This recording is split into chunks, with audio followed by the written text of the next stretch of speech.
So you're working on this thing for this Jandek orgy? Exactly. Right. We're going to be doing this starting on Monday night. Mhm.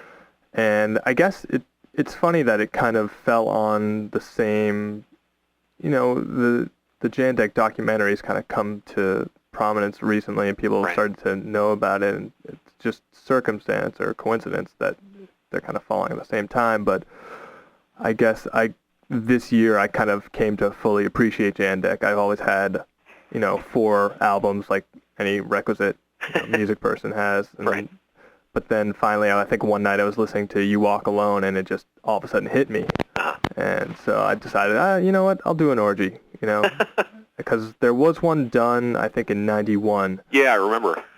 Were you involved with that at all? Oh, somebody got in touch with me about it. I can't really remember.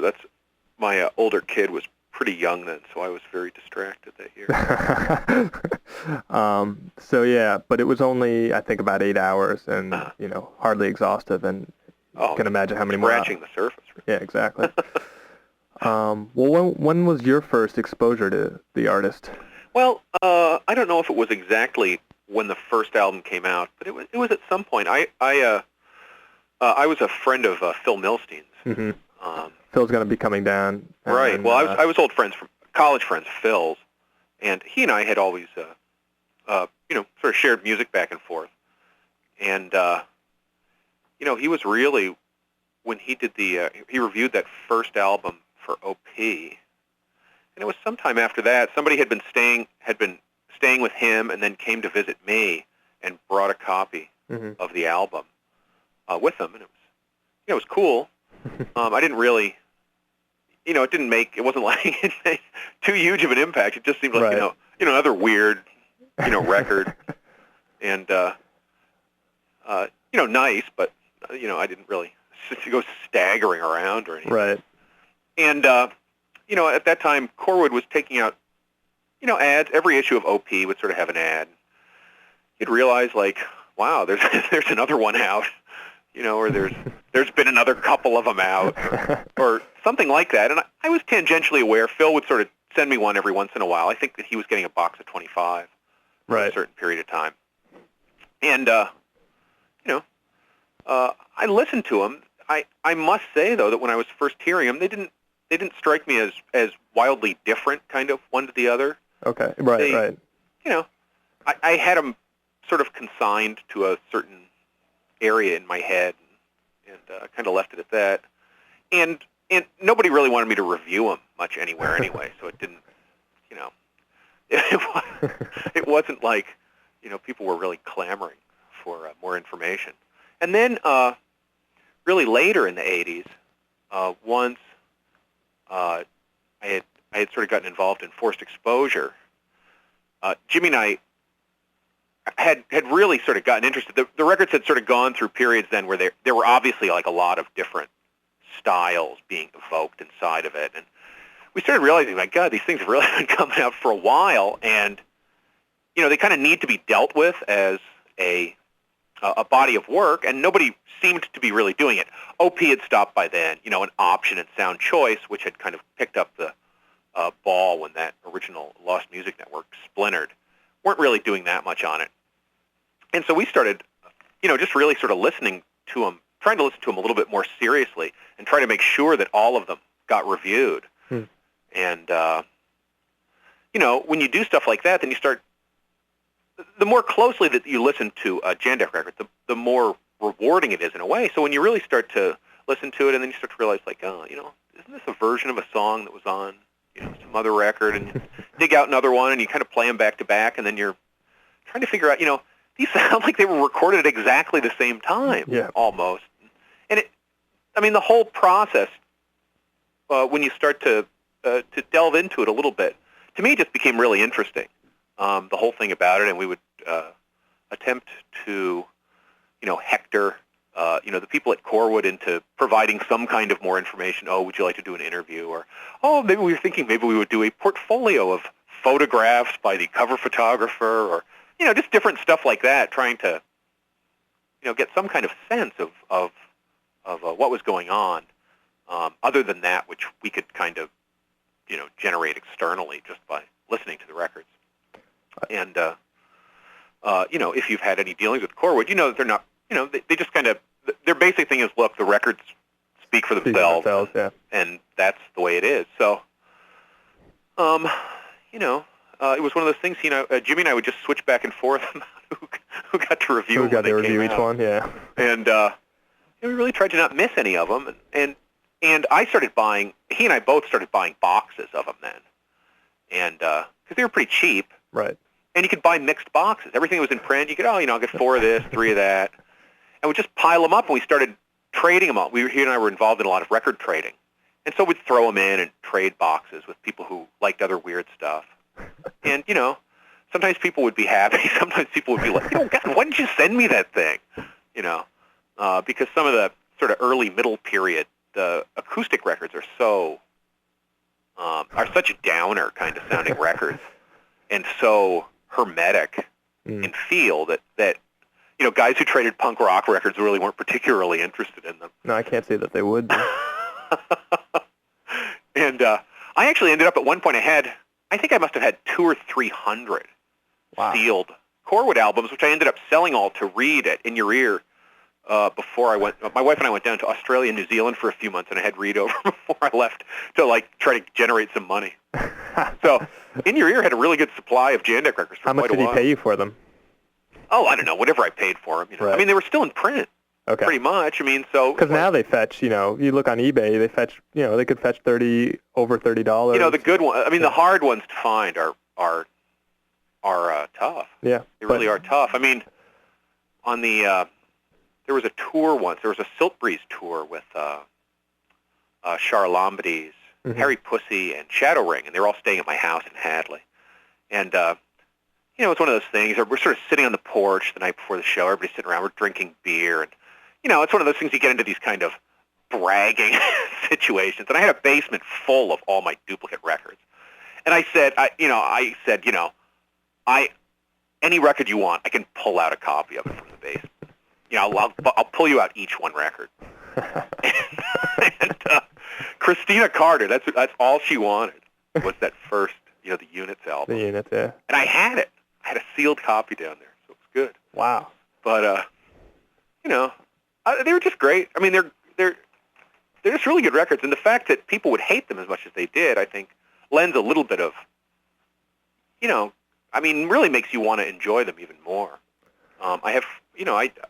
When they were doing a lot of promos during certain periods, they'd send out sort of 2 copies of most records to almost anybody. And people would almost get irate about, what they were getting. God damn it, this thing, it's got another guitar. This cover looks like the last cover. The songs sound like the last songs. And you say, well, that's not really true if you actually listen to them. I don't know what, this one guitar has to do with that other guitar or, what. I don't think you can spend too much time trying to decode the covers. But, it's just a great project, Somebody wants them to look this way and somebody wants them to sound this way. And I think the covers are amazingly beautiful. Oh, they're fantastic. Each one is just so stark and really haunting. But yeah. But I think people have started to. There have been people that kind of try to decode the covers, although it's been more popular from what I've read up on that people try to decode the lyrics. Yeah. And I read something interesting a couple days ago about how one guy on the Jandek list formulated this theory about how Sterling Smith was from Ohio originally, and he basically said that because of references to Ohio and because of certain songs with Nancy singing on them, that a period up till about Telegraph Melts was all recorded in Ohio. Wow. And then when he moved to Houston, which he places around around 78 or 79 when the Ready for the House came out, he met this guy Eddie who started singing on I guess around Blue Corpse, or I'm not sure, maybe On the Way. Right.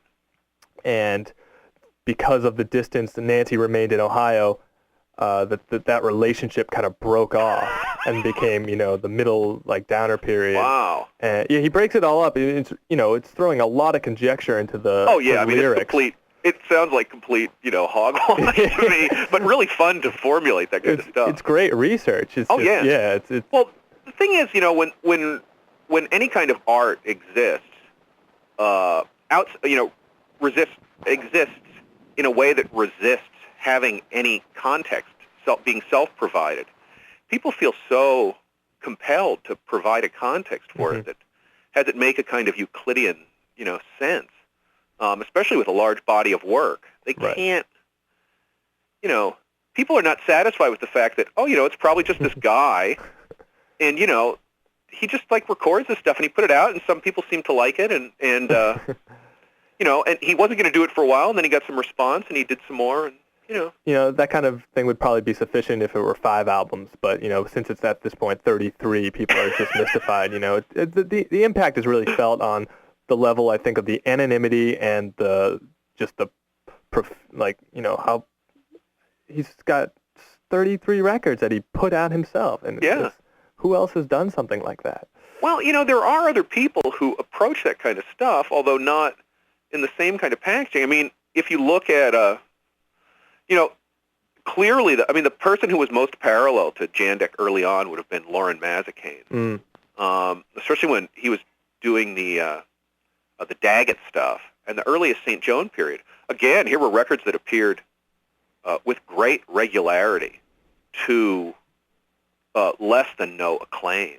And, continued to appear with this kind of dogged persistence, that if you ask him why he did it, it was just, he doesn't have the, kind of hermit syndrome. Right. But if you talk to Lauren about it, he's, it's like, well, I was doing this music, and I wanted to put these records out because I thought people would like it, and maybe they'd want to hear it, and stuff like that. And so, I'd get some money, and I'd put one out, and I'd get some more, I'd have another one ready, and I'd put it out. And, he was an artist also. I mean, and there was, I can't believe that he was as unartful in his approach to it as that. But in a way, it was very just, it was kind of pragmatic. Musicians, what do they like to do? Play music. And if you want people to hear it, you need to commodify it in a way. And if you have the money to do it, which it would seem that Corwood can afford to do these things, well, geez, why not? I mean, the hobby of, to do that as a hobby, it's not really that, not that weird or really even without precedent. Though most people don't have the money to actually do real releases. I mean, when you get into some people who've been doing self-released cassette stuff and then moved to CDR, there are people with equally long, recording history. True. It's just that they're not as well known, primarily because they didn't access the same kind of formats or, get involved in the kind of marketing on any kind of a level that, Corwood really has. That's true. I guess the prolificacy is not unique necessarily. Yeah, and it's what, in a way, what I think really rubs people either the right way or the wrong way is that the format in which he's often working, although I would say it's not true on the a cappella records, is a format that approximates a kind of really like a pop music in terms of what you'd say are the elements that would be present in pop music are more or less, there. But they're put together in a kind of awkward or unusual way, and so people can't believe that the guy's not either, clueless or, making fun of them or nuts or something. And the fact that he would do this so persistently over such a long period of time, I think just drives some people berserk. Yeah. And, it's a great place to be. To me there are certain records, and really it's kind of the electric ones and some of the ones with Nancy that are so accessible, really, to anybody who genuinely likes sort of like oddball rock music. Yeah. I mean, who would listen to like a Royal Trucks record and not like Modern Dances? I mean, it just doesn't, there's no, if you understand the level at which those things work and you really appreciate the craft that is kind of going into them, and you don't think of them as like some kind of a fatal jack-off somehow. There's really they're just cool records. And even one of them, existing without the, this incredible, shelf full of Corwood material. Quite a few of them by themselves would be like just a great thing to stumble across, you know. Do you have a favorite? I have to say, really, you know, Modern Dances is a record that I return to Yeah. frequently, just for the, I mean, I like the sound of that record so much. I mean, just the sound of that, to me, the production sound on that record, that is, I mean, it's everything in a way that I hoped Daydream Nation was going to be. Wow. You know, I tried to ram that album down Sonic Youth's throat while they were working on Daydream Nation. I was like, this is what, you know, you want to sound like. You know, obviously, you know, I was, you know, I must have been going through a bad period of my life, but, you know, and they ignored my advice. But, you know, it's really kind of a majestic record, and so otherworldly in the way that the arrangements go, in the like text of the songs. I just really, to me, it's really quite a record. But, you know, I honestly, I mean, I like all of them. The a cappella ones I find a little too close to the bone to really listen to. I mean, they're interesting, but it's like, you know, they all remind me of that, you know, that phone message that Charlambides used to open the Market Square album. I haven't heard that. You know, it's like, you know, it's this guy calling a wrong number. Uh-huh. And it's either he's trying to intercede in somebody who's committing suicide or threatening suicide himself. It's just not clear. Wow. But they have that kind of, I mean, that's, to me, those records have a quality of like somebody calling up the wrong number, your number by mistake, and leaving this incredibly confessional message that you have no idea what to do about, you know?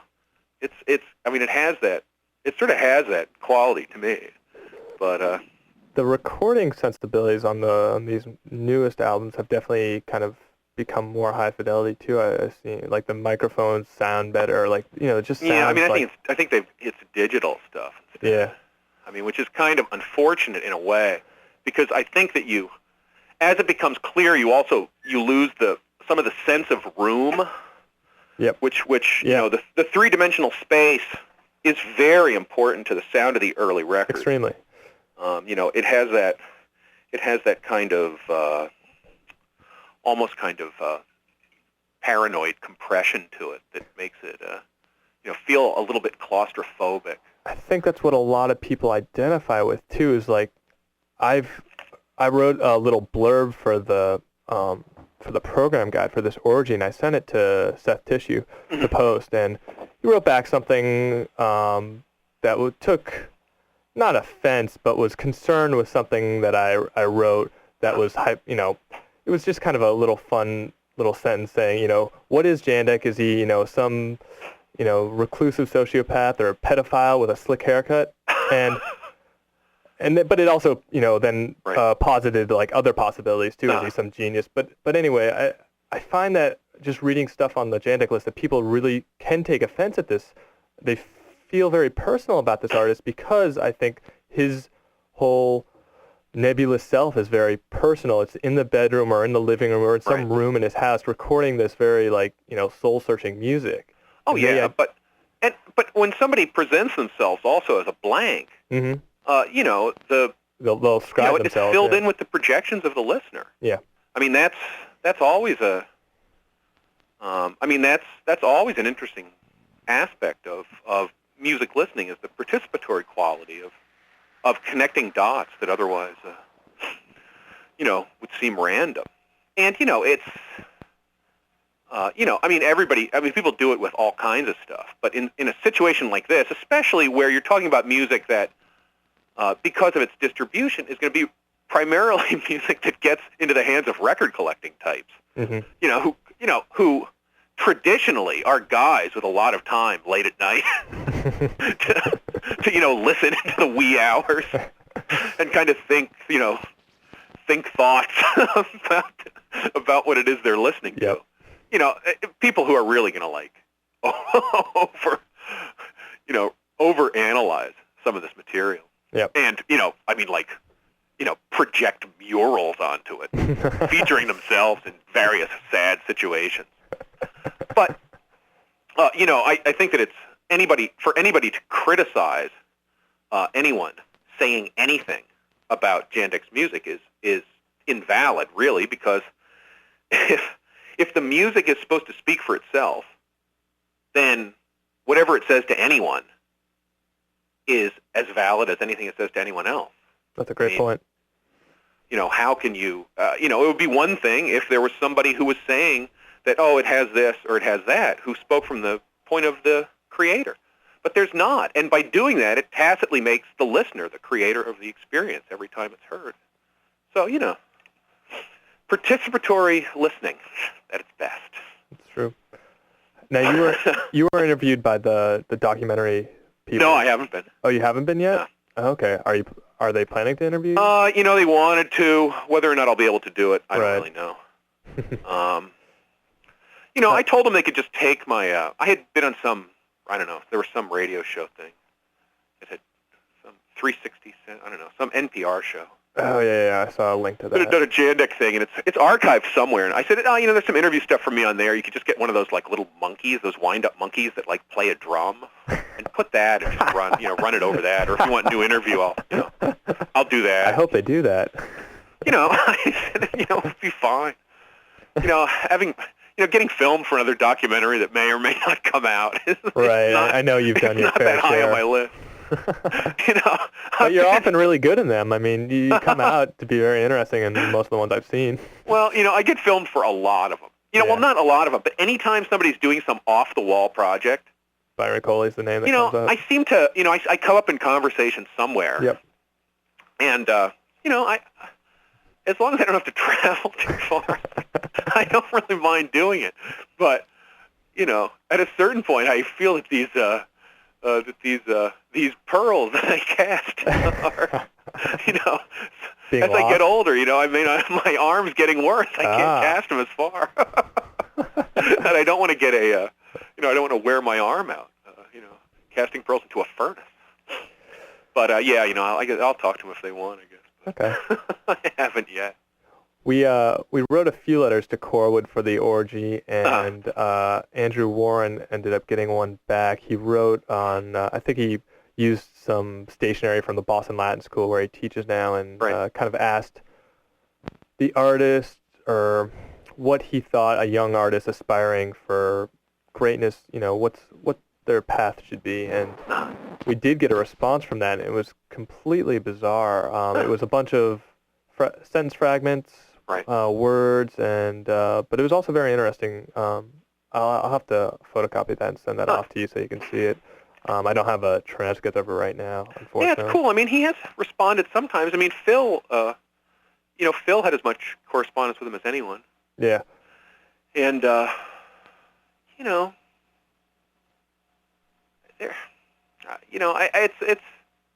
it's got to be a little bit weird, to do that much stuff, and whether your friends know you do it or not, or whatever. I mean, it's curious. It's probably. But it's funny that people bug him. I mean, to me, it's like it's like that clown who actually tracked down poor Thomas Pynchon at some laundromat at the Upper West Side. I mean, or that guy chasing around J.D. Salinger. I mean, not that it's parallel though, not equivalent. Who really deserves that kind of treatment? I mean, you ask for it, I guess, in a certain way, but really. Yeah, it's unfortunate part of our I think the curious nature of everyone. Yeah. So. Yeah, it's true. The funny thing is, I mean, when I met Katie Vine. Oh, right about when she'd done that piece, and yeah. I hadn't actually seen it. I was out in Texas. How did you end up meeting her? I went to a barbecue that Revenant Records was having. Okay. In some little town, and I went out. I think maybe I went with Dean. I don't know who I went with. I went with somebody, and I just went out there, and I was sitting around, and I was out there for the Austin Record Fair, and somebody said, "Oh, there's this woman, Katie Vine. She had done this stuff about Jandek." So I sat down and I talked to her because she was very interested in some Holy Modal Rounders information. Okay. And I sort of talked to her. She sort of told me what she'd done. I hadn't really read it. I was like, God, I guess that's okay. But she wasn't. The thing that was weird is she wasn't really into the music. No. She just was into the process of it. And I was like, I guess that's. I'm glad I was never a journalism student, so I never had an impulse to do anything like that. To me, it's,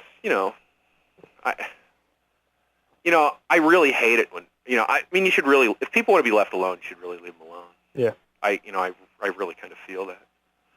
And, there are plenty of ways to, you can always write somebody. If you have their address, you write them, say, do you want to do this? If they don't want to do it, you got a lot of goddamn nerve to. The way the article was written by Katie Vine, it seemed like the encounter, he almost, it was the one day he expected to come eventually, and he never wanted to have it happen again. Kind of, yeah. He just kind of dealt with it at the time. Right. Did it. It was done. So it was interesting in that way. Yeah. But yeah. No, the whole thing was kind of interesting, and I would have to assume that it was gratifying to a degree also. Yeah. Because, when you do stuff by yourself, I know that, as writing, I'll go through long periods where I'm just not, I do all this stuff, and I don't see another human except my family for, long periods of time. And, I assume somebody's reading the stuff somewhere. But I never, I don't really know. Mm-hmm. It's like doing radio. Yeah. You sit there in the studio, you're doing a late-night show, and it's like, you can do it for a long time, and it's like, God, it's like, has everybody died, on Earth? And it could be, and then, you can run into people, inadvertently, even people you don't like, who will talk to you about something that, you did, and you were in a way, you're thinking, God, was I completely doing this in a vacuum? And then somebody comes along, and they prove to you that you weren't doing it in a vacuum. And there's a certain gratification in that. Regardless if you may say I never want to see that person again. No, absolutely. There's a charge in there was a connection made there because, art, and all human endeavors or so many positive human endeavors are about making a connection, communicating, mm-hmm. things like that, a certain amount of feedback can't hurt. So, I think people should keep sending postcards, but stop, bothering with down the P.O. box. And, yeah. Put a camera up in the post office box. Get the P.O. box next door. Yeah, exactly. Hide in it. If you, I guess, one more question, then I'll let you go. If you ever did encounter Jandek, do you think you'd have anything to say to him? What would you say? What would that encounter be like? Would I have anything to say to him? Yeah. I'd be curious what he listens to. Okay. I wouldn't mind going out and sit down and having a beer. And I assume there's a lot. I assume he reads a lot just from the way he writes. I'm just curious. You'd be curious what the guy's into. Yeah. Not that I would read from his lyrics that he and I would necessarily have all that much in common. But sure, it would be great. But, you'd want to do it in a sort of non-invasive. It'd be one thing if you ran into the guy. Yeah. Hey. Hey. That would be kind of funny. But I think it would be a very bizarre moment if I were, by chance, walking around in Houston and did, kind of recognize someone from the covers of those albums. I don't know what I'd do. I'd probably run the opposite way and just, try to recollect myself somewhere. I guess. The thing is, I've been sort of in touch with the guy for so long. Mm-hmm. I would go up and introduce myself. Oh, yeah. Well, yeah. If you have a precedent, yeah. It's like this friend of mine. Eno used to live in New York City, mm-hmm. and this guy who I knew a little bit, he was really a friend of mine, was like a huge Eno fanatic, and for some reason he had gotten Eno's address. I think maybe I don't know where, some show or something like that, and he'd correspond with him, and he'd just Eno would put stuff out. And this guy would write him these long, letters, sort of critiquing the stuff. I think his name was John Wood, and so, he'd never met him, and he almost never got anything back from him. Occasionally he'd get a postcard back from or something like that. Right. And then Eno was living in New York, and he was walking down this guy John was walking down like West 8th Street or something like that. And he sees Eno, and he goes up to him and he goes, "Hey, Eno, you're Eno." And he goes, "Yeah." And he goes, "Hi, I'm John Dowd." And he's like, "John Dowd, oh, it's great to meet you." And they sat down and just sort of like, shot the shit for, half an hour or something like that. "Oh, what have you been up to?" Just sort of human contact. You sort of feel like, hey, I know something about this person. So that was a success story. I'm sure. Yeah, that one went pretty well. Why not? But it has to be serendipitous, I think, too. It's another thing if you come on like a stalker. Yeah. But hey, man. Well, I hope the orgy goes well. Yeah. Thank you very much for all your help. Yeah. I'll try to send you some materials that we've collected. And keep Phil on his toes. He's a tricky one. That one's going to be tough. He's good at talking, so he's going to have a lot to say, I'm sure. Especially with this rumored one of the interviews with the filmmakers. I think they said that you had offered them some thing called the Milstein file or something. Oh yeah. And so he heard about this and read that interview, and he was like, "Oh shit! Like I forgot about that." And so he's trying to. He apparently doesn't have any copies of that stuff. So I have all his files and everything. When he moved, I moved him, Oh. And so when he moved, he got rid of all of his files on everything. Wow. So he was like, "Do you want these?" And I said, "Sure." So I just took them and put them in my garage. And in the file boxes, there's a Jandek one. So okay. I fished it out for those guys.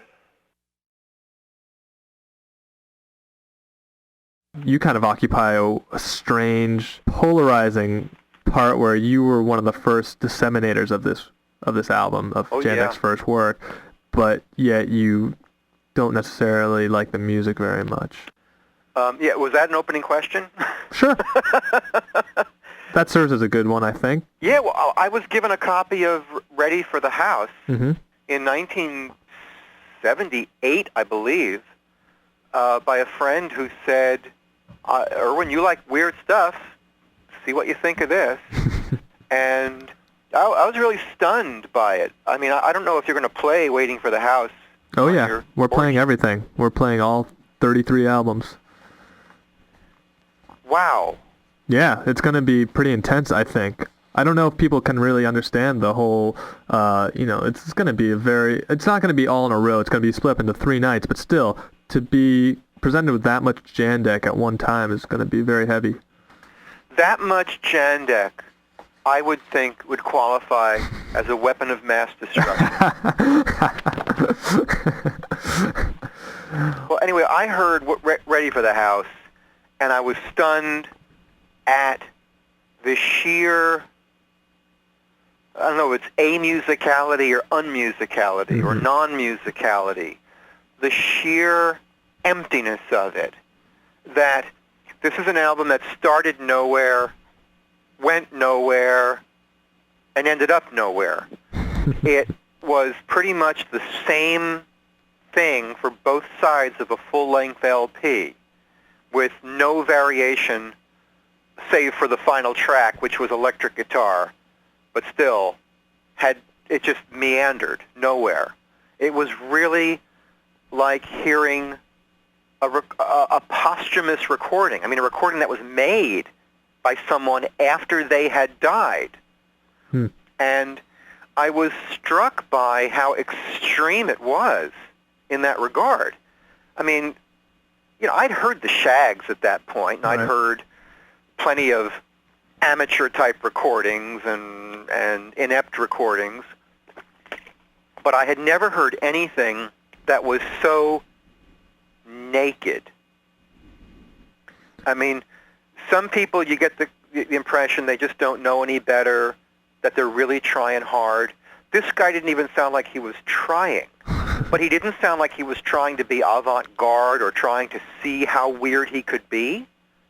I was utterly mystified by how someone could consider this a work of musical expression worthy of enshrinement on an LP. Now, it's not an easy process to make an LP. It wasn't then and it isn't now. It's not to say that people can't do it. It's not even to say that it's expensive, But to go through the whole process of recording it, making sure the recording is to your liking, finding a pressing plant, providing a master, making sure the master is to your satisfaction. I mean, mistakes can happen in a transfer from a one master tape to a glass master or to well, they didn't use glass masters in those days, whatever they used. Designing the packaging, getting a test pressing, designing the label, designing a front cover. I mean, it takes work.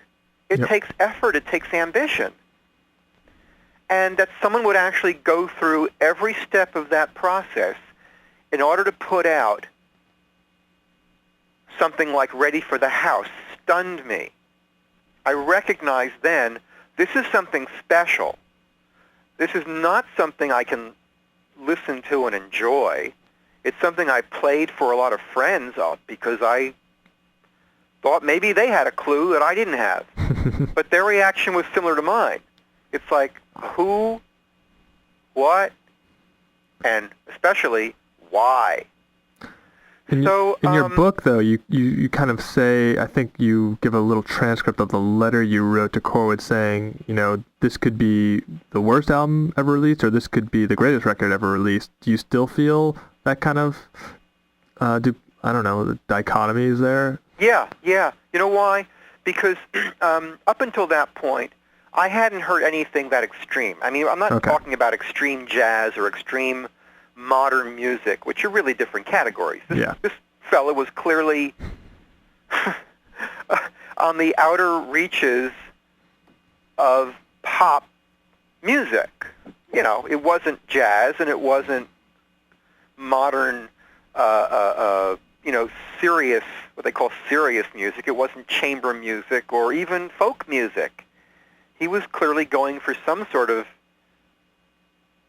pop's the only word I can think of. I mean, I'm at a loss. Yeah, because you don't want to say rock and roll. Yeah, so anything that's happened since then that might compete on that level, to me, would be Jandek inspired. I've heard things since then that say, oh, this is a guy or a gal who listened to Jandek and decided it was okay to put this sort of stuff out on a CD. But Jandek did it first. He did it when there really wasn't a precedent for putting out something that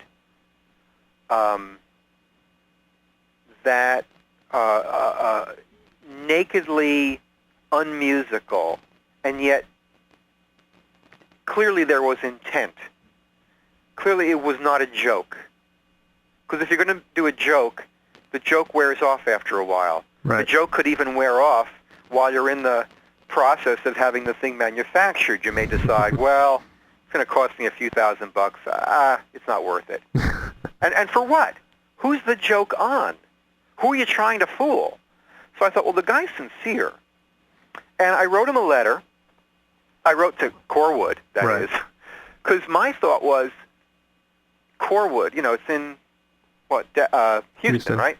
Yep. That maybe some oil executive down there, had a brain-damaged son who he really loved, and his son was making this music, and the father just decided, let me make a record album to show my son how much I love him, and he'll be really proud, and, and that'll be it. I thought maybe that was the reason. It's a great theory. Yeah, what else? There was no other way to explain it. So I gave my phone number and my address, and eventually, I don't know, within a few weeks, I got a phone call from the man himself. And, yep, he was genuine. He was very strange on the phone. He spoke in a very halting manner. How did he introduce himself? Well, we're talking 1978. Yeah, I suppose. 25 years ago. I seem to recall, God, I wish I'd taped it. I seem to recall him saying, this is Sterling Smith. Mm-hmm. And he wasn't Jandek then. Right. That first album was by The Units. So he merely said he was Sterling Smith, The Units, and we talked a bit, and he told me, I told him how, the adjectives I'm using, like remarkable and phenomenal and different and unique, are accurate, and they're honest. It doesn't in any way imply that I think it's a work of genius or that I think everyone should buy a copy and listen to it or that anybody would enjoy it or even that I enjoyed it. It was merely that I thought he had accomplished something. So I couched everything in those terms. I didn't want to mislead him.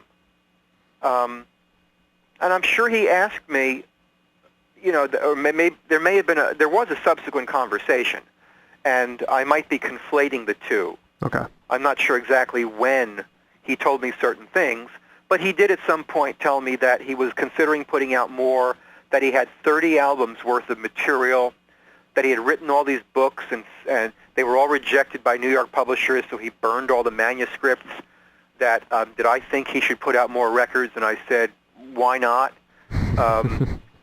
And then at some point he told me that he was putting out 2 more albums because I had encouraged him, because I was playing them on the radio. And he was changing his name to Jandek because there was a band somewhere in New York called The Units. He didn't want to be mistaken for them. And he got the name Jandek, as I seem to recall.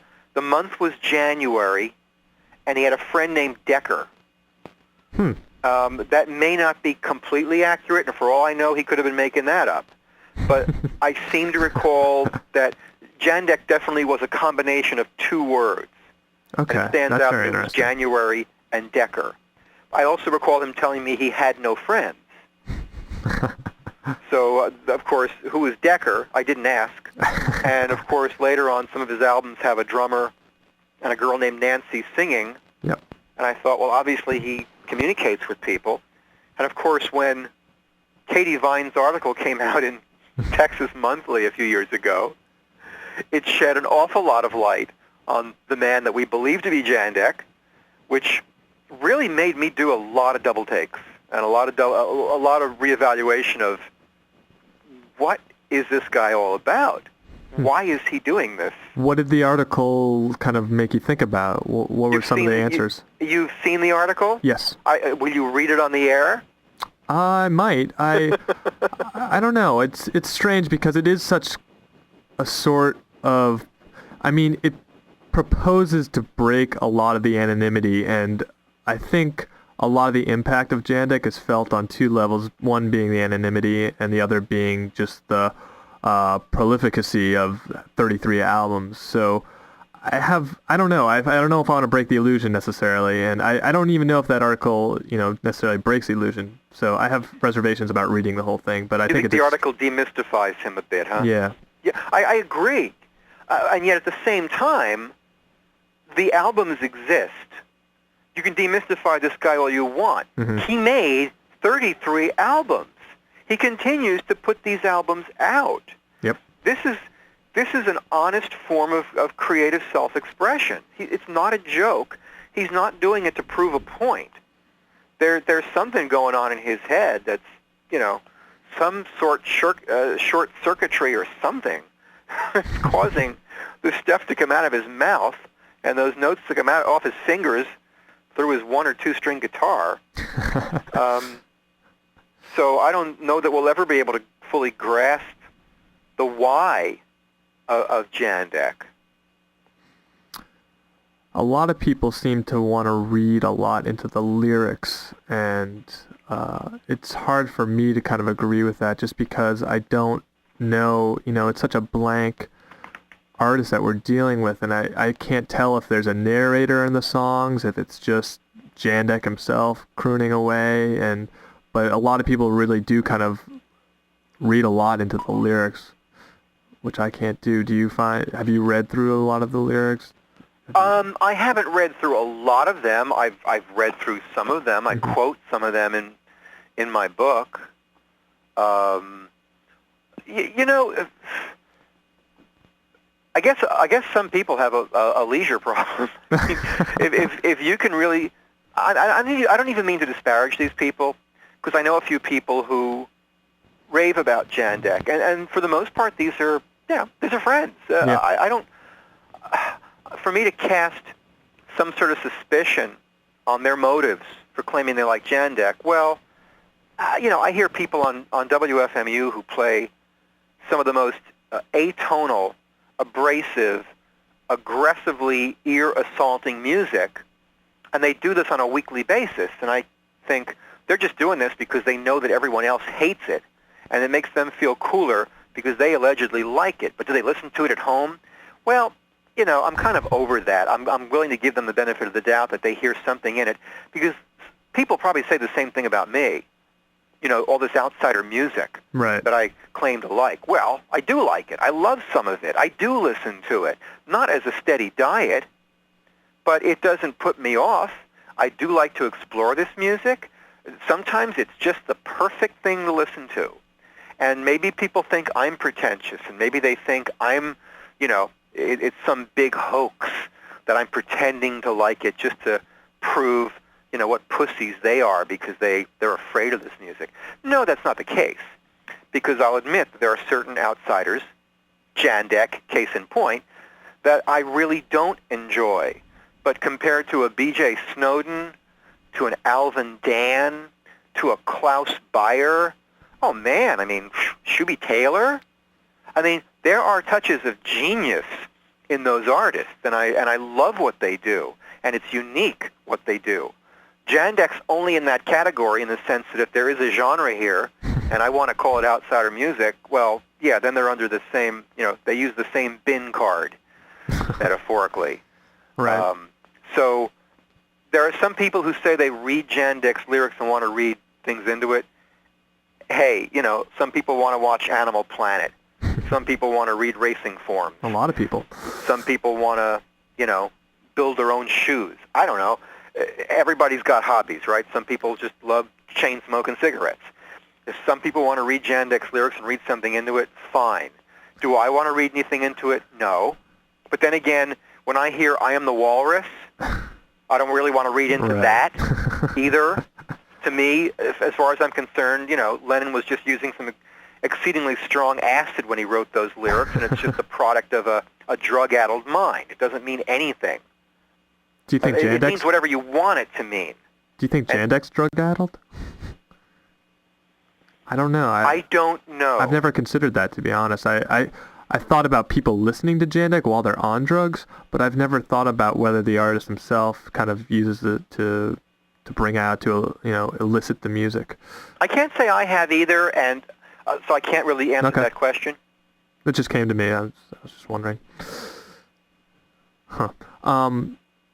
The lyric thing, I just read something recently that was interesting to me, that there actually is people who really research this stuff. One person on the Jandek list was talking about how he basically devised this timeline to Sterling Smith's life, wherein that he was born or living in Ohio for a long time because of certain references and songs to Ohio, and the fact that there was a Nancy Jandek listed in Ohio. That was her name. Her last name was Jandek, and that Sterling Smith and Nancy Jandek had this relationship.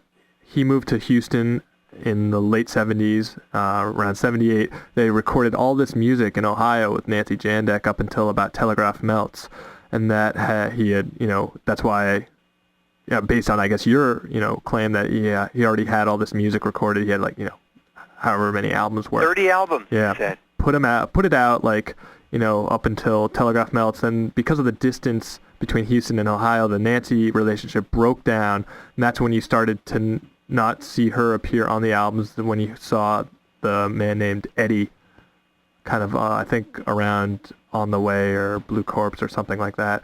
And then, things started to become recorded and collaborated in Houston. It's a very complex, conjecture, and it was extremely interesting research, but completely fallible and probably specious as well. But it was fascinating to read that somebody had taken the time to really diagram it. Well, I can share, I don't know if this is shedding light, I can share some information. I know that I'm reasonably certain that his last 10 or 20 albums, who knows, were recorded after he told me that he had 30 albums in the can. Yep. I don't think he had 30 albums in 1978. He may have, but I think a lot of them he never put out, because I think what he's been doing since then certainly indicates there was a reference to, I talk about it in my Jandek chapter in the book, where he dropped the name of a girl who was the sister of someone he had been in touch with long after I'd been in touch with him. So apparently he's still making new records. These are new, and his forays into using pianos and maybe a different guitar sound and harmonica, those all came later. So I think those were later creations. However, at one point he did explain to me who Nancy was, and her name was not Nancy Jandek. Obviously don't know if he was telling me the truth, but what he told me had the ring of truth. Yeah. That Nancy was the sister of a guy next door or something like that. He gave me her name, but I didn't want to put her name in the book. I mentioned her as Nancy. She's identified as Nancy on the album. Yep. But I didn't want to, reveal her identity just to protect her privacy. He never said it was his girlfriend or that there was any kind of relationship, except that he really loved her voice. And that's why he used it. And it's a stunning juxtaposition, because she really does have a beautiful voice. To hear her singing over Jandek's tuneless strumming is, it just makes you wonder, as with any outsider, it's like, what are they thinking? It's something we'll never know. But you were basically came into the Ready for the House album. You kind of just encountered it at WFMU because you were. No, it was actually at Thirsty Ear Productions. Oh, that's I was right, at WFMU, but that album I don't think got mailed to the station.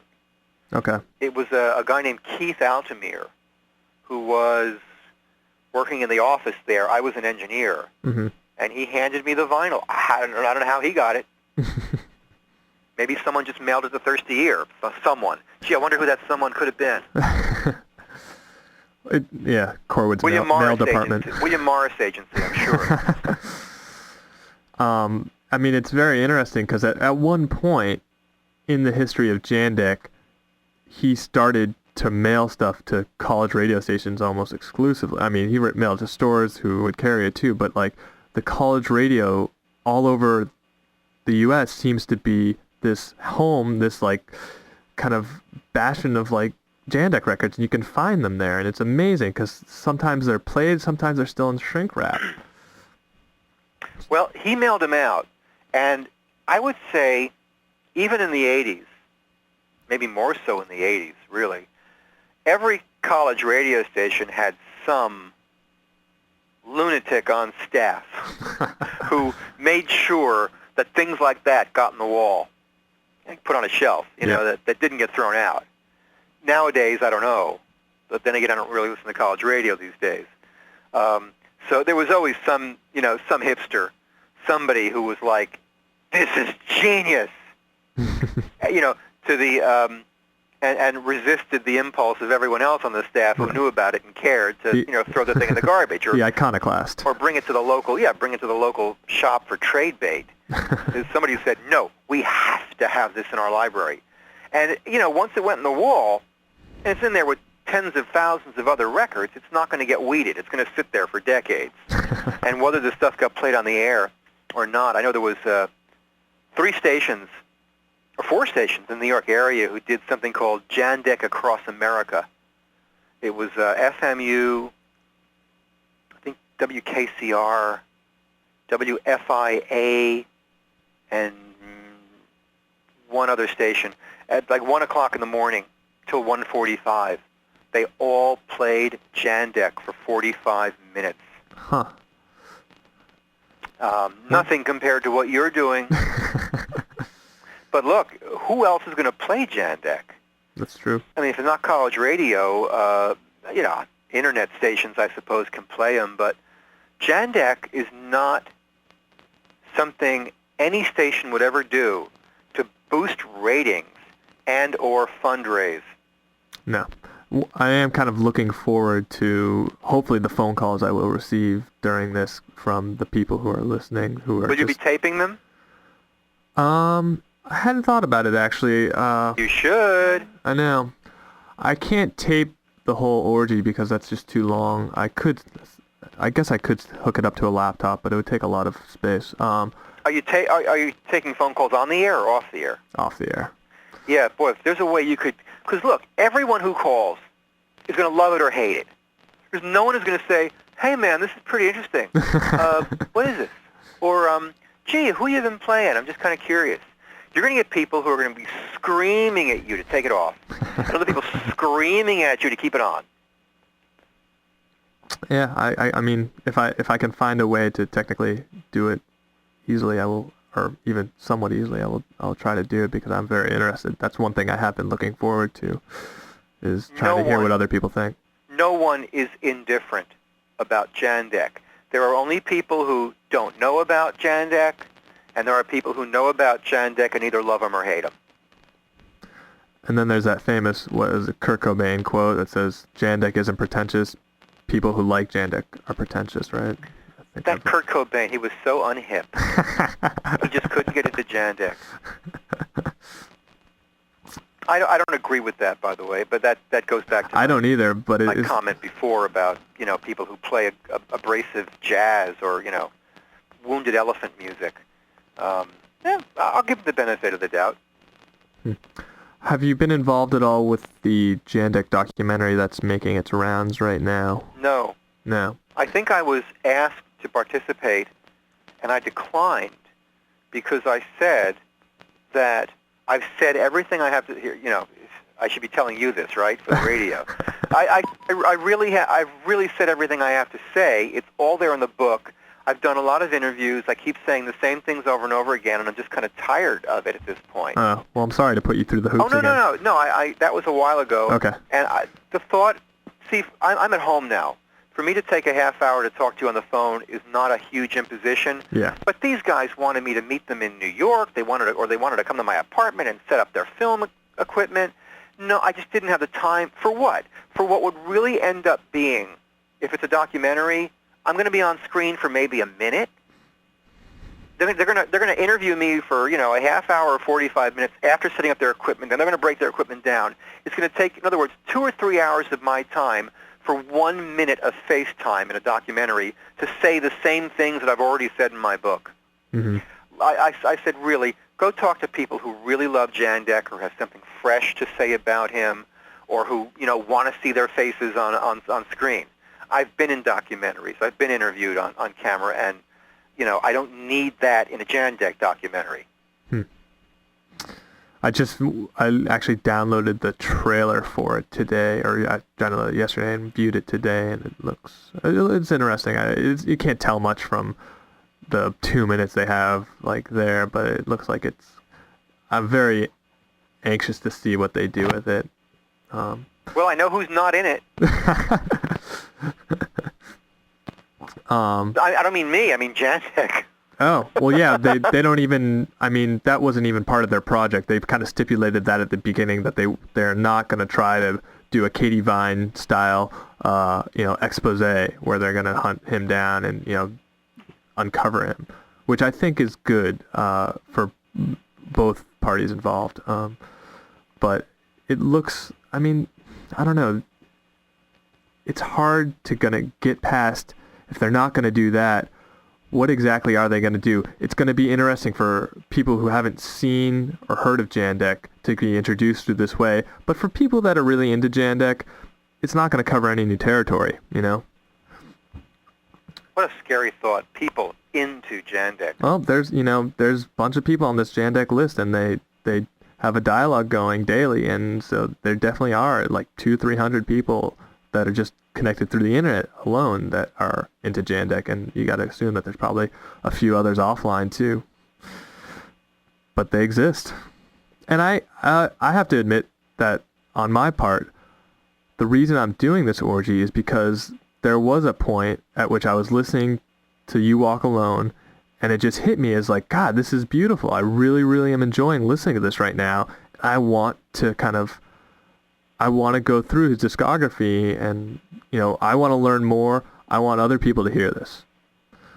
So I do have something of an affinity for the artist, even though that there are albums I can't listen to. The a cappella albums, those later ones, I find terribly distressing to my ears.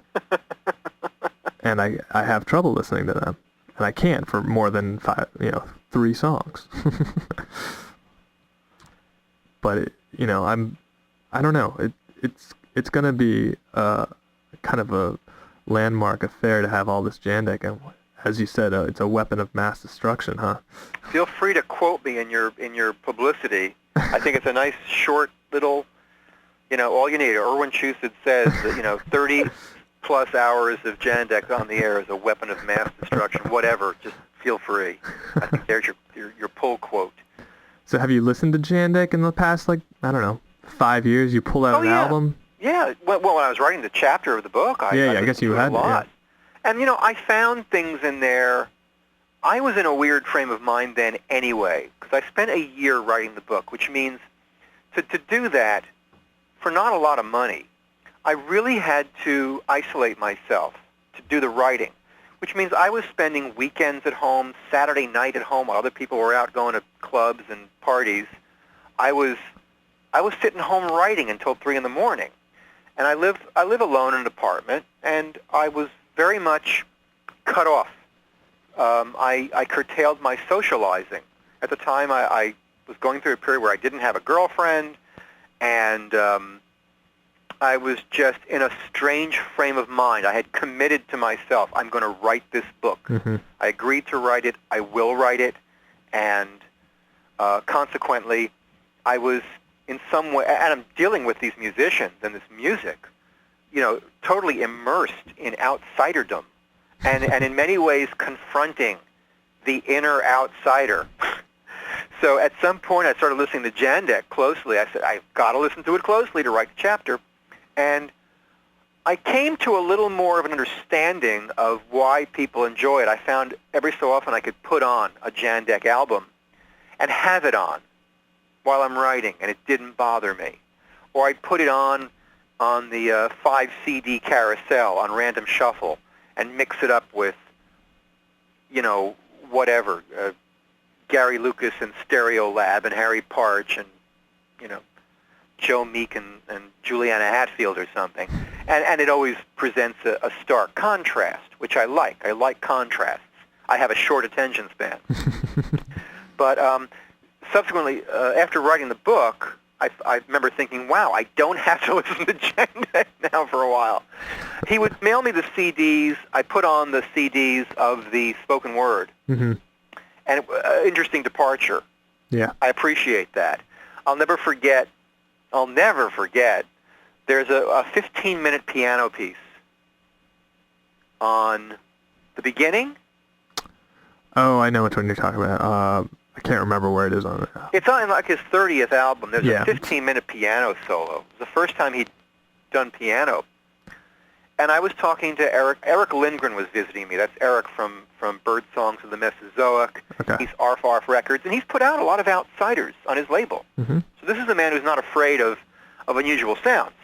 And Eric is also conservatory trained on keyboards. He's a composer. He's an arranger. I said, Eric, I want you to listen to this and tell me what's going on here. Tell me what you think. To me, it sounds like someone banging randomly on a piano keyboard. Give it a listen and tell me what you think. So Eric sat there and he listened to it, and after about 3 minutes, and he says, I'll tell you what I think. He says, this guy's an imbecile. He is just banging on the piano. That's all he's doing.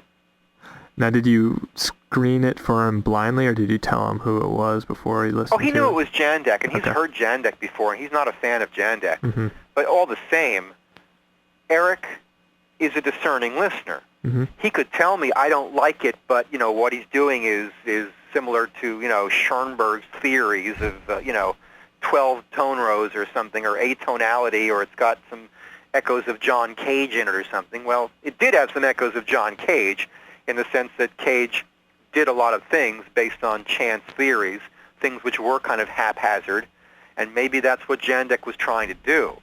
But Eric said, that, no, there's no structure there. There's no talent.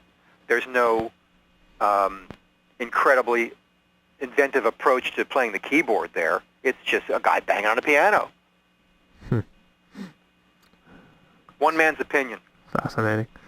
That's great. I guess one question I have is, I like to kind of end the interview with this, is if you were to actually meet the artist, if you were to actually meet Jandek, come into contact with him, I know you've had correspondence, but if you ran into him on the street or something, or in Houston walking around, would you have anything to say to him? I know you've kind of said that I'll tell you what I'd say to him. I'd say, put the gun down and let's just talk about this.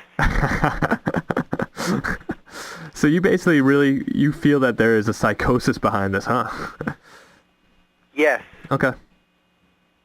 Do I actually think he would come after me with a gun? No. He's had many opportunities, and he hasn't availed himself of them. And, from what I understand, he still occasionally calls me. He gave me permission to put a track on Songs in the Key of Z Volume 1 CD. That's right. He also, by the way, refused royalties. He would not accept money. That's very interesting. And he gave us permission to use anything we want on any compilation. Blanket permission. Wow. And for no money. No advance, no royalties. Every time I've spoken to him, and when he writes to me, there is no animosity, no antagonism, no anger, no sarcasm, nothing. He gets right to the point. I wouldn't say he's cordial, but he's not uncordial. It's very unemotional, and it's very direct. Very upfront, right? He's very upfront, yeah. So he does, and he even complimented me on my writing. He read the chapter and he said I had a very interesting writing style. Well, interesting is a word I use to describe his music, so maybe it's throwing it back at you. Returning the compliment. But no, I don't get the impression that he has any sort of issue with me. I think if anything, I've helped expose his music. Oh, absolutely. And he has found fans as a result of. Many people said they read my chapter and said, okay, they're going to go out and hear this guy's music just to see if it's exactly what I said it was. And many of them have said, Irwin, you were right. And some people said, oh, Irwin, this stuff is beautiful. You've missed the point of it. And I'm not arguing. Yeah. I wrote it, to take the time to write that chapter took a lot of time. I'm not a quick writer. I'm a slow writer, and I'm an even slower rewriter. So for me to spend as much time as I did in that chapter, I would only do that if I really thought he was worth writing about, and not just to make a series of jokes. That wasn't the point. I tried to be honest about Jandek. I really was. I reread that chapter recently and said, I don't really disagree with anything in it. It really did express what I felt then, and I still feel that way. Jandek's not for everybody. Jandek's not for most people. But he is for some people, and if nothing else, I applaud the man's ambition, his determination, and his accomplishment. Can we leave it at that? That would be great. Probably the only misstep in his entire career was choosing a name that was being used by at least one group in every city in the United States. And so upon releasing the first album under the name The Units, immediately switched to something wholly dissimilar from that, Jandek, and has remained Jandek from then on. So apparently, though, that was the first review of any of his albums, and he was very appreciative and sent me a box of 25 copies of Ready for the House. And I must say, I had a hard time. I was really into the album and tried giving it out to friends who I thought might appreciate it, and I estimate in hindsight, at least half of them gave it back, often with some kind of derisive comment. Some of them seemed genuinely frightened by what they heard on there. Wow. Do you have any sense about how Jandek or the Units at the time might have heard of FMU? Do you know where the inception of that might have come from? Well, I don't recall FMU as having had the stature then that they have now. Right. Which is, I would estimate, known worldwide as a really great exemplar of freeform music in its finest state. No offense to WHRB or any of the other stations here. There's room for everyone, but they do a really great job. And at the time, I imagine that there was some growing awareness of their. Certainly, they'd been around for a long time. I think they claim to have invented freeform radio, in fact. But I guess to those with their ear to the ground enough. They were well known enough as a potential vessel for playing that sort of music. I'm just taking a guess. I have no idea how he heard of them. Of course.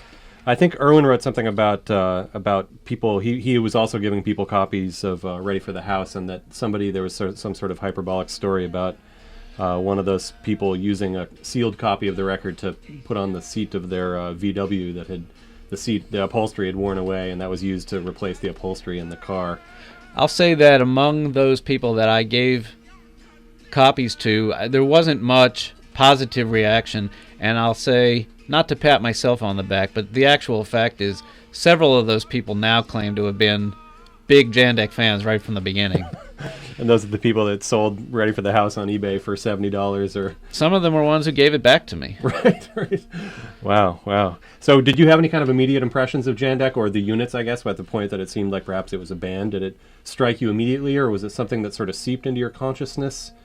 Well, it's hard to recall exactly what my first reaction is, but as best I can reconstruct it, I recall being pretty impressed. I was certainly predisposed to liking music that was of that sort. However you wish to describe it, it certainly has certain tendencies that align it with music that's somewhat amusical.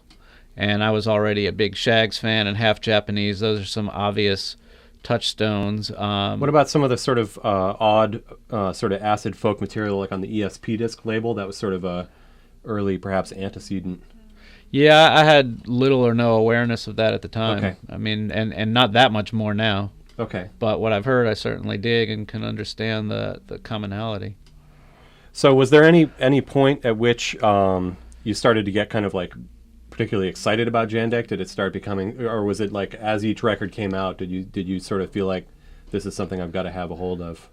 Yeah, well, certainly there's a collector instinct there that tends to want to complete things. I mean, that just goes back to childhood, being a male. This is how we think. But I think that my excitement somewhat diminished a little bit with subsequent releases. The first one was just so novel, and others, it just started getting into like a wave.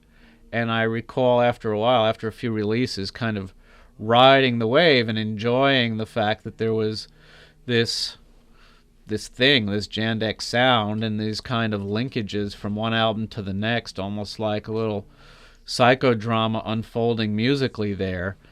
But the excitement would be something that diminished a little bit towards an appreciation of the steadiness of it. I never really reclaimed the excitement that I got from Ready for the House, which I played way more than any of the others. Wow. Well, there sort of seems to be within the first few releases almost kind of a similarity of the style, that some of the callers that we've had, at least in the first few hours, commented that in a way it almost felt like there was all the same thing, and that, you know, maybe there's like the subsequent couple of albums that came out after Ready for the House might be almost like a collection of outtakes in a way. Or I've always likened his career to that of the Ramones, where they are, in each in their own way, almost archetypes of minimalism, that their first albums established the basic parameters of their sound, and everything after that were refinements. And refinements working both within the original parameters, stretching them a little bit, but never really straying into anything that would reproach their original defining constitutions. And do you feel the same way about the a cappella albums? No. I must admit I had a hard time with them. I appreciate whatever the impulse was that drove him to make those, and I respect it, but that doesn't mean I want to listen to them. I listened to them once, and I said, okay, well, this does not agree with me, and I'd be willing to try them again if somebody could point out what I'm missing. But he's the artist, you know. Not coming from me. Yeah. So is there any way that you can describe sort of how you sort of came to be like what I might call a Jandek world figure, someone who is sort of known within the world of Jandek? It's probably only from publishing that first review. I don't recall ever having published anything else about him. I found in my files one brief review. I think it was for... do we have these over there? There was a very brief review that I found a handwritten copy of in my files for one of the later albums, the mid-period albums. I can't remember which one. I don't recall that it was ever published or why I wrote that. Basically, it's just for that first review, I guess, and that I also assume that it has something to do with this rather steady growth in his career, and such as it is, and in the appreciation of his music. It's been, I'm amazed. I think it's really wonderful that he's found his audience, but it seems like a very steady climb towards that. And so with that steadiness, I guess everything kind of points in either of two directions. You know, you're just looking forward, or if you're inclined to look back, I guess you wind up publishing-wise with my review. But it almost seems like it became a sort of symbiotic relationship in a way, too, where Corwood Industries, or Jandek, I suppose, responded very favorably to the fact that you had put some press out there about those early records, and that sort of maybe promulgated an extension of the career, even possibly.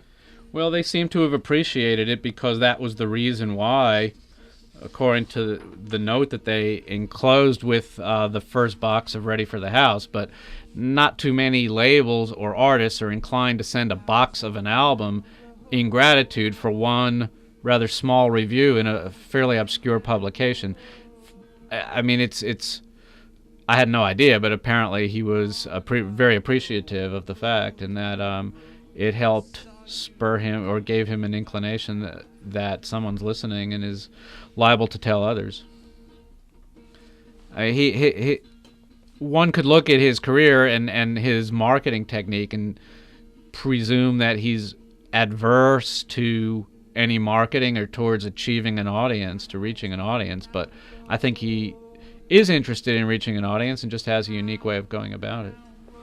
Do you want to read that? Did you locate that review? Is that something? Yeah, it's for Blue Corpse. What number is that on the discography? That is Corwood 0753. That is approximately the 15th release. And where are we now? We are at Telegraph Melts.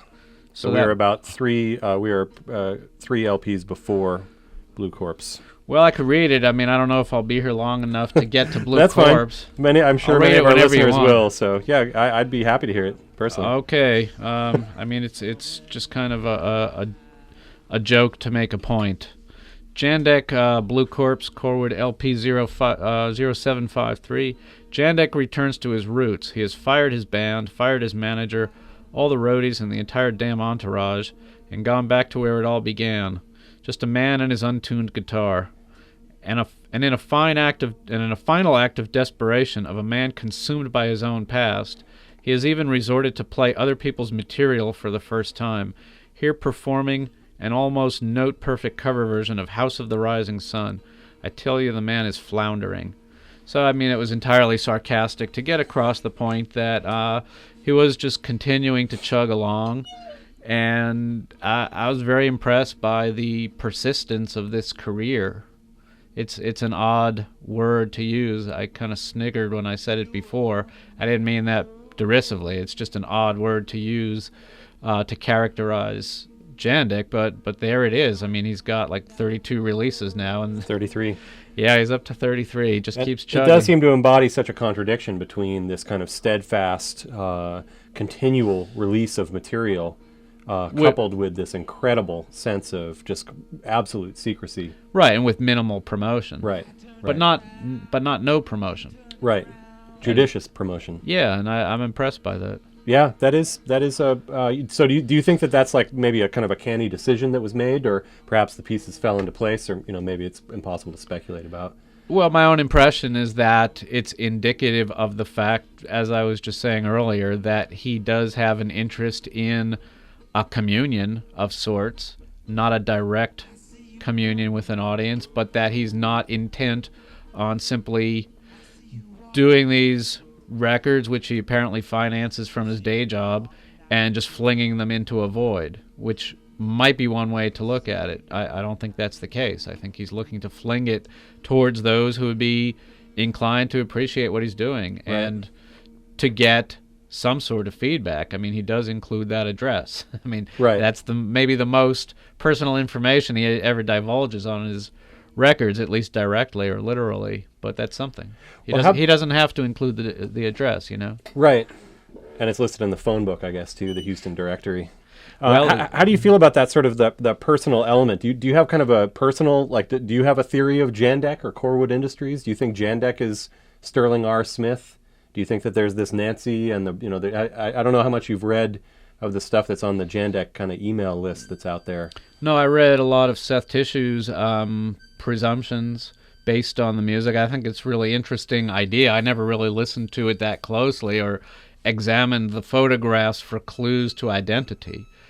It seemed somewhat beside the point, and yet I suppose it is part of the point, because I think at a certain level he's sort of playing a game. If you're looking to be that personally detached and that, I don't mean obscure in terms of having no audience, but obscure in terms of your identity, you don't go sticking a picture of the same person on half of the records. Right. It's playing a game like, is this Jandek? Is this the man who files his songs, copyrights his songs under the name Sterling Smith? Are they all one and the same? I get naturally curious, but I don't feel compelled to answer the questions. I enjoy the mysteries. I don't know if you noticed on some of the last CDs, I think The Humility of Pain and perhaps I Threw You Away. There's photographs that are apparently of some kind of location that is outside of the United States, and there was a huge amount of discussion about trying to figure out where those locations were. Right, I saw. And just the other day on the email list, somebody had found the exact spot in Cork, Ireland, It's not Abbey Road. No, not Abbey Road. But they took a photograph from replicating as much the perspective as they could of this exact shot. Yeah, it is from I Threw You Away, the second to last CD that just came out. And I just thought that was interesting, the amount of obsessive kind of deconstructing of the little amount of information that was out there. And like when I put together the flyer here, I used the only incidence of a change of a significant change of font, where they used the sort of fast food Chinese restaurant font, which he abandoned early. Right, from 1 Foot in the North, I think. Well, I mean, this is part of the notion of minimalism, is Right. to mess with the convention, but in ways that where the smallest ripple of change, by virtue of the fact that it's change at all, becomes magnified.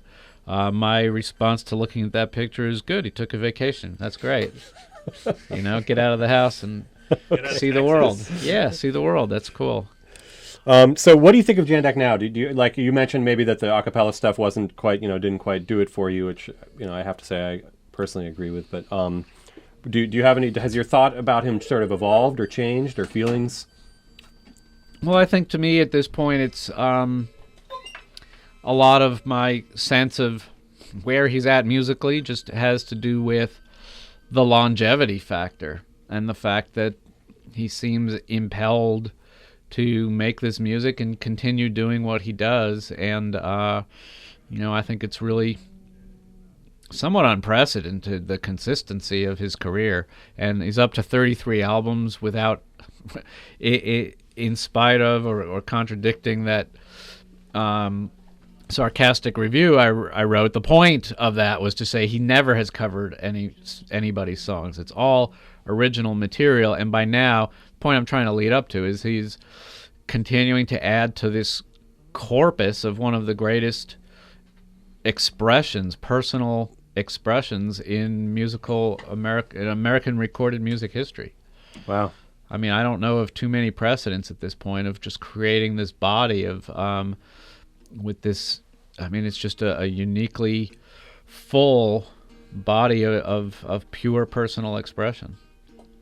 I was and it's great fun to listen to. That letter that you received from Corwood that was specifically referenced the fact that you had made that review. I was wondering if you'd be interested in possibly sharing that one with the listeners. Oh, okay. This is I literally don't remember when I got this letter. It must have accompanied him, because he continued to send me at least two copies of all his releases for quite a while, and that's a lot of gratitude for one little review. Right. But I appreciated it because I was a fan, and I didn't want to just get that one record and be done with it. And I was glad to be able to keep getting them. So down the line, I guess this came with On the Way, number 755. He enclosed a letter, a brief note. Phil M., your review circa 1980 op of Ready for the House was the inspiration and force behind continuation of Corwood LP releases. You can see there were several years between the next release.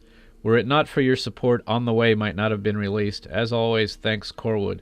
And boy, I really appreciate that. I mean, it was just a little review, and if you write something and without realizing that the artist needs that level of support, I was just really glad to have been able to give it to him at a time I certainly had no idea. I just remembered one thing. He actually called me once, and I wasn't home, and I had a roommate at the time who took a phone message saying Sterling from Houston called, and we'll call back, and he never called back. So I have no idea what he wanted to say. That was pretty early in the game. Free caller ID.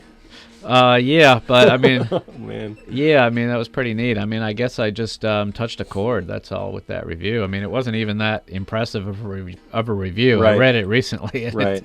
I guess he not made some that- telephone contact with Irwin Chusid, I suppose, as well. I remember reading something about that. Right, I think he wrote about that in his chapter on Jandek in the Key of Z book. Ah, well, okay. I'm glad you mentioned that. We're back here again with Phil Milstein, the curator of the American Song Poem Music Archives. And one thing I wanted to ask you about before was whether you felt there was any relationship between Jandek, the recorded music of Jandek, and the other so-called kind of outsider musicians, such as the Shags, Wellesley Willis, Daniel Johnston, or any of even the song poem music stuff, if you felt like there was any kind of relationship there, correlation. Only in a prospective listener's mind. Certainly not anything definable in the way of a relationship between the artists themselves, but from an audience perspective, I think that those and others, to varying degrees, do tend to appeal to many of the same listeners. They are somewhat amusical or extra musical. They certainly do toy with, I mean, not necessarily deliberately, but they wind up toying with the conventions of musical propriety, and to me at least, they serve as somewhat of an antidote. That propriety can be oppressive. In a world of Billy Joel's, I mean, I feel the need to vent some other less proper side of my interests, and this music certainly gives me an outlet. So just using me as an object example of one listener who finds some commonality between these various quote-unquote outsider musicians. That said, each, of course, has to be listened to for their own merits. There's no way that I would lump them all into one category and let it sit at that. Each of them has, in my opinion, most of these, I'm not a fan of all of the ones you mentioned, but most of them has unique qualities that I get a lot of satisfaction and inspiration from. And certainly each has to be taken on their own qualities and properties. I guess I was sort of wondering about the idea of people appreciating Jandek on the level of just purely making fun of him. Like, what could possibly be wrong with him, you know? Yeah, well, those people need something to make fun of, and there you go. They can have it. I don't pay much attention to them. Right. Okay. I mean, in my sideline field as curator of the Song Poem Archives, I do have to deal with that attitude more. I mean, and some people who are curators of Jandek's music might have to deal with it as it relates to Jandek. It's a minimal intrusion. There's not that much of it, or certainly few of them that write me about the song poem stuff. I certainly don't do anything to encourage the kind of frat boy mentality, frat boy way of looking at this stuff. And so that kind of leads me in a way to asking you about your experience with the documentary that's coming out, this imminent Jandek on Corwood documentary, what your experience was with that, or what your feelings are about that. Right. Well, in the past year or so, two filmmakers, Chad Friedrichs and Paul Feeler, contacted me and a number of other longtime Jandek fans, wanted to interview the fans, I guess for lack of access to the artist himself. They're going around the country interviewing various fans about their impressions of Jandek, and from that, and I hope other resources, are intending to put together a documentary film on him and on his career. And I don't really know the nature or approach of the film, what their premise will be, but I was very impressed with their perspective on Jandek, and it certainly seemed to agree with mine, and so that makes it the right attitude towards Jandek's music. And I have the feeling that the film is in very good hands, and I eagerly anticipate seeing it when it's finished. They also seem to be working very hard, and I read an interview with them on the web the other day where they are hoping to have it finished sometime this year, I believe. And that's correct, actually. I think as soon as possibly March. Well, that's very impressive. They're working hard. I guess it's their full-time job, and they're very dedicated to it, and I really think they're doing a good job. Or I should say, I anticipate that they'll be doing a good job. I haven't seen any of it yet. They also have Corwood's tacit approval and tacit cooperation. Jandek isn't being they're not being given access to him for interviews, but Corwood is helping in some kind of behind the scenes ways. So I don't think I would want to be involved if it was something that he was opposed to, because there's no point to that, but if he's okay with it, then I figured then the movie should be made, and I'm happy to help out. Yeah, it certainly will be interesting to see, what happens with that, what kinds of screenings it gets, what kinds of feedback it gets, even in, sort of mainstream newspapers. It'll be interesting to see what the reviews are. Well, it's all pretty remarkable to me. I mean, there was a lot of years where being a Jandek fan was felt like out in the woods by myself. And again, I don't mean that to seem like I'm congratulating myself. It's just it was a lonely thing to be a fan of for a long time, and I'm really delighted that he keeps going, and the people are finally coming to gravitate towards his music and appreciate it, and I believe understand it for what it is. Do you think there's any possibility there might be a situation where a whole new kind of world of Jandek listeners opens up, like akin to the idea of the Nick Drake song being used in that Volkswagen ad, where suddenly Nick Drake's CDs shot up on the Amazon charts? Yeah, it's such a wild west in the world of music being out in the world today. I mean, anything can happen, and I would be surprised if that happens, and yet I wouldn't say it's impossible. I mean, I saw a commercial with the Stooges' L.A. Blues being used as the soundtrack to a car commercial. I mean, that's a pretty extreme track, and I saw it once. No one I talked to or asked about it saw it or heard it. And so if anybody has it on tape, give us a call. Well, I just felt like did I dream this? Right. I wasn't sure, and yet I was absolutely sure, because I was so sober-minded when I saw it. It sobered me. Any haziness I might have had, it went on for 30 seconds or so, and I had time to sort of pinch myself, not literally, figuratively pinch myself, and I'm positive I saw it, and it just reinforced the impression I already had that anything can happen with this stuff, and you put it out in the world and you have no idea where it's going to wind up. And it wouldn't surprise me Jandek could be used in a soundtrack to some huge movie or something. I mean, he could wind up on the Jay Leno show performing Don't Paint Your Teeth one day. It would surprise me, and I wouldn't deny that it could happen. Wow. Well, that's quite a possibility that opened up there. Speaking of going out into the world, it seems like we should mention this show that is opening up, that Jandek is a part of, and that you're a part of as well. Do you want to introduce what this show is? Yeah, well, it's opening tomorrow. If anyone is planning on being in Eindhoven, Holland tomorrow, there's a exhibit of what the curators are calling non-photographs. The show is called I Am a Camera, and they invited a number of artists who the curators are two artists from Holland, Jan van den Dobbelstein and Daniela Lemaire, and they invited a number of artists that they admire and some of whom that they're friends with both, which is how I happened to get on the bill.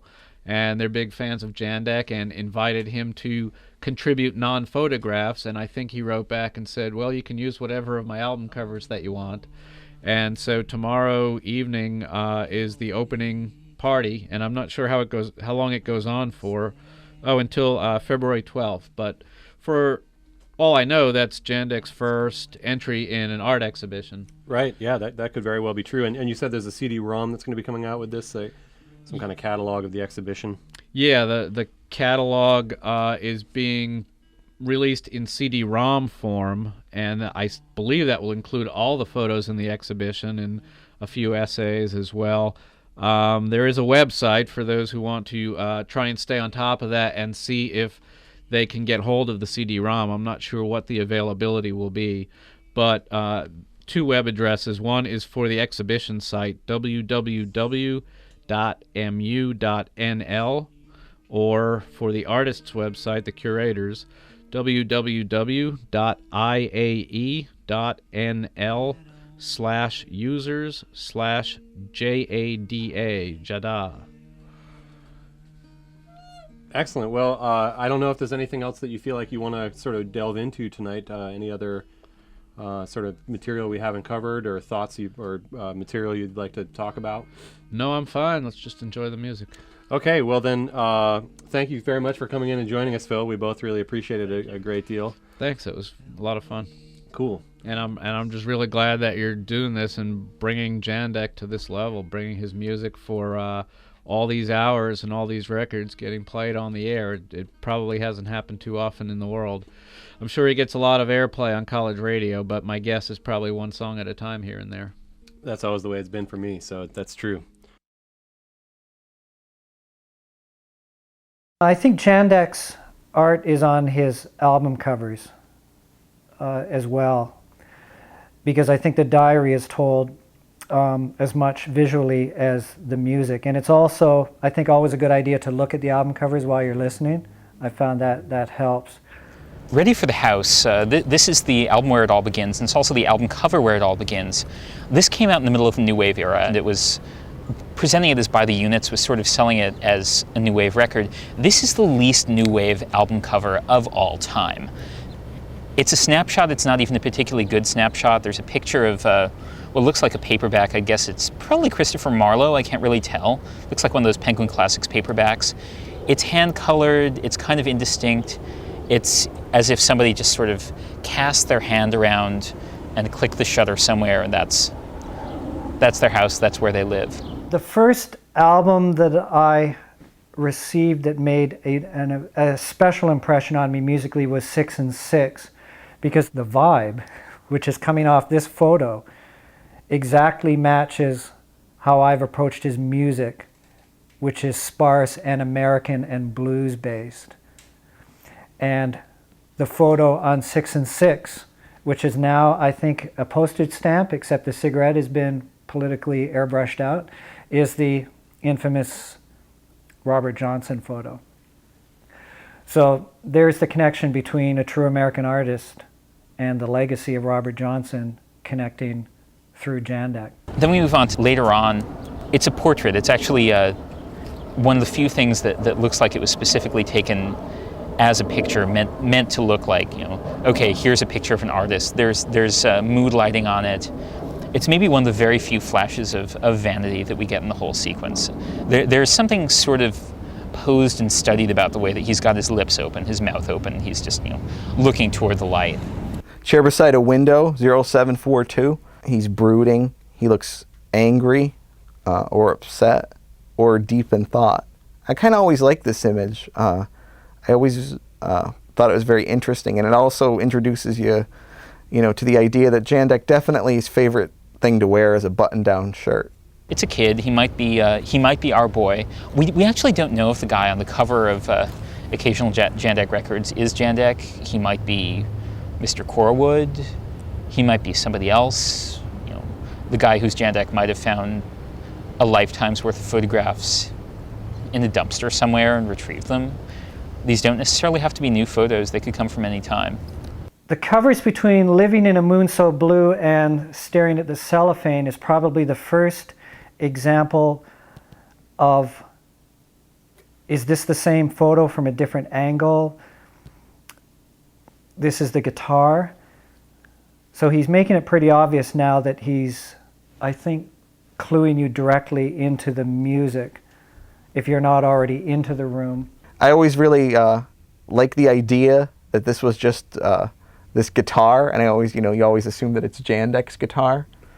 And it always looked to me like either the kind of guitar that you would buy a kid, like his first guitar, or it also looks like something you might see hanging up in a Mexican restaurant. It looks like a very Spanish guitar. But then again, that might also fit into all the different, imagery he uses about Spain. Maybe he bought this guitar in Madrid or in Spain somewhere on a traveling expedition.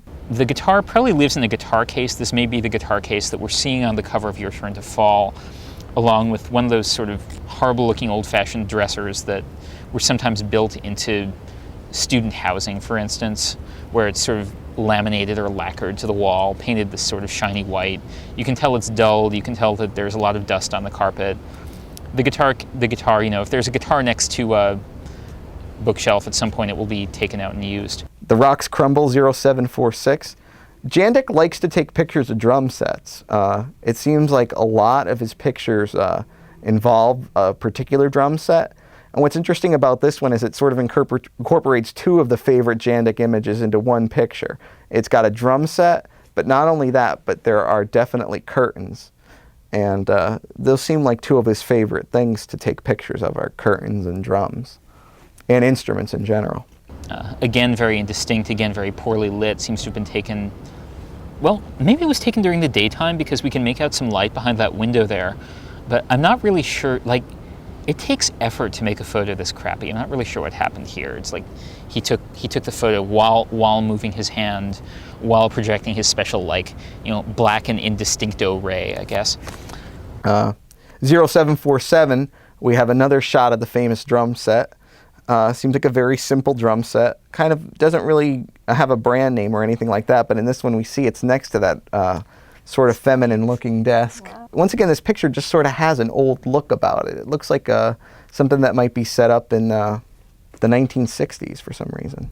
After you've seen about 2 Jandek covers, you can look at any sort of bad photo of a very specific type and think, this looks kind of like a Jandek cover. Nobody else has ever made record covers that look like this. You never really see anything that says, oh, somebody made a record and the album cover looks like a Jandek cover, or could be a Jandek cover, or is so bad it could be a Jandek cover, or is so good it could be a Jandek cover, or sort of has that Jandek-inspired design aesthetic.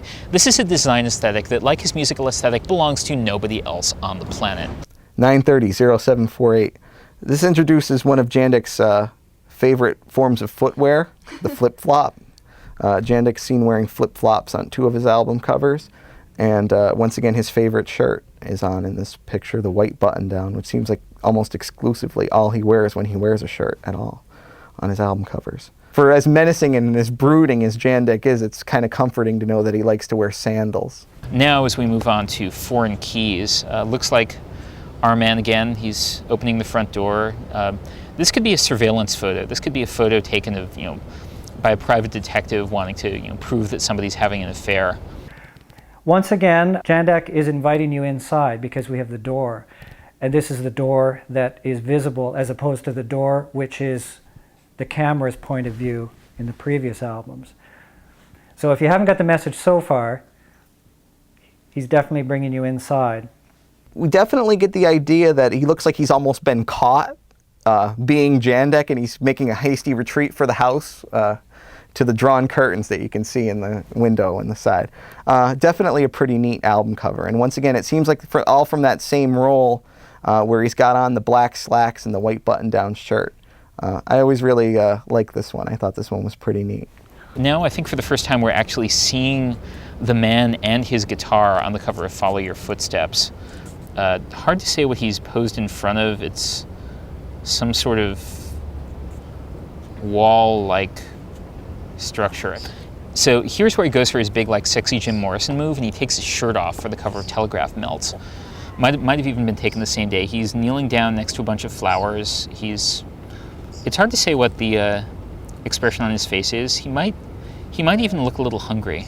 Definitely taken from the same roll as 930. I mean, I'm guessing because he's got the flip-flops on.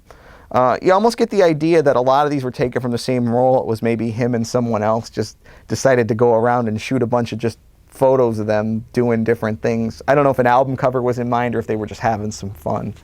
It's not really too clear. He's a little more satisfied looking away on the cover of the Modern Dances. He's still got his shirt off, and still got his shirt off on the cover of Blue Corpse. Same year, okay. He might have kept his shirt off for 6 or 7 months, or he might have just actually shot them the same day. The cover of You Walk Alone, oh, he's put his shirt on again. He's still hanging out in front of the house. He's holding onto his belt buckle like he's very proud of it. Jandek's got a real snotty look on his face. He looks like he's about to really... he looks like he's either getting ready for a date or just getting ready to go to the bar and get in a tussle or something. He's got some really stellar-looking boots on in this one. And once again, his favorite stylish shirt is on in this one. And it's always funny how all the curtains are always drawn in the house whatever house Jandek seems to stand by. We returned again to the drum kit for the cover On the Way, and wow, this Seth Tissue's comment on this is one of the great Jandek-related comments, which is, this is one of those photos that the photo store gives you a refund on. The Living End 0756. This one definitely is Jandek, just a straight-up portrait of Jandek.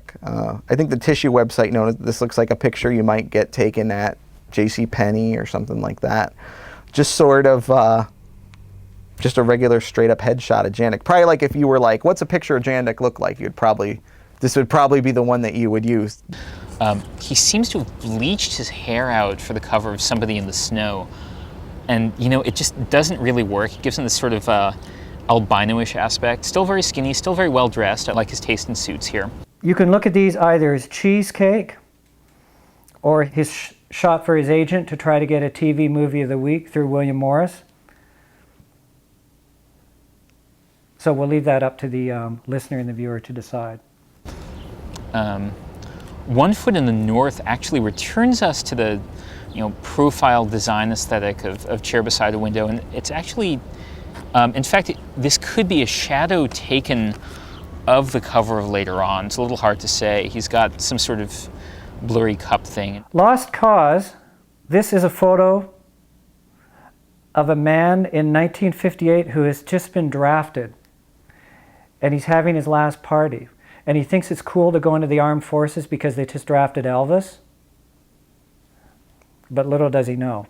I like the use of the curtains in this one again. It sort of just brings home the point that, like, Jandek is a very private individual.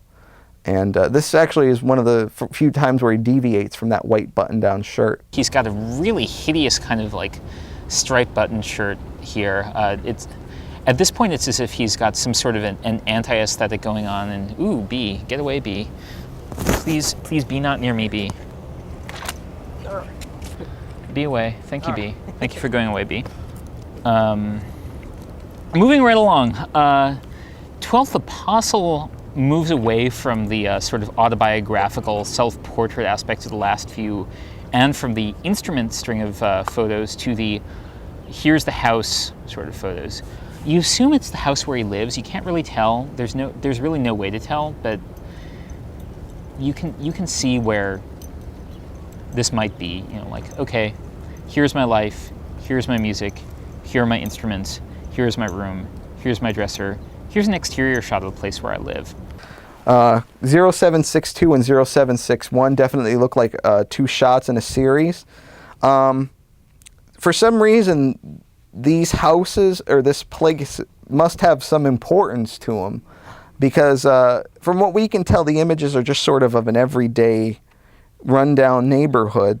Time period really is hard to discern from these. It could be yesterday, it could be 20 years ago. It's not really ever too clear what exactly is happening or why this is important to him. Mostly you can see a telephone pole, blurry shot, there's a little White House in the background. It's probably the same White House, but he does seem to live in a neighborhood where there are a lot of White Houses. We don't know if it's his. We don't know if it's down the street. We don't know if it has anything to do with him. We don't know if he's maybe even selected it for its anti-image properties. He seems to have stepped a few feet away to a sort of path by a trimmed hedge to take the picture on the cover of Glad to Get Away. It's got the same car in it, actually, a black car of some kind. I can't really identify what cars are, but that's there. White Box Requiem 0763. This is obviously Jandek with very big sideburns. I don't know, this almost looks like it could be of a high school, somebody speculated high school graduation, prom, maybe even a job interview. And it has like a sort of weird grainy quality to it. Looks like it was shot in very high sunlight. I woke up one of the more messed up records in a deeply messed up catalog. Again, he's out in front of the house. There seems to be a sofa that's been abandoned to the elements here with a little tree stump in front of it. It's probably the same neighborhood, might even be the same trimmed hedge. Looks like it actually could be the same hedge from the last couple. Maybe he was going back to that roll. And he loves his drum kit. He put another picture of it on the cover of Newtown. He's still using the same chair, in fact, sitting next to it, which seems odd. Maybe people like to replace their chairs. Maybe John or whoever's playing drums with him just likes that particular drum kit with that particular setup. Maybe he's using an old photo. Oh wow, this one, the beginning from '99. I forgot how utterly and completely indistinct this is. Maybe night is closing in. Maybe the aperture is closing in. You didn't really know. Now these last ones I'm viewing for the first time.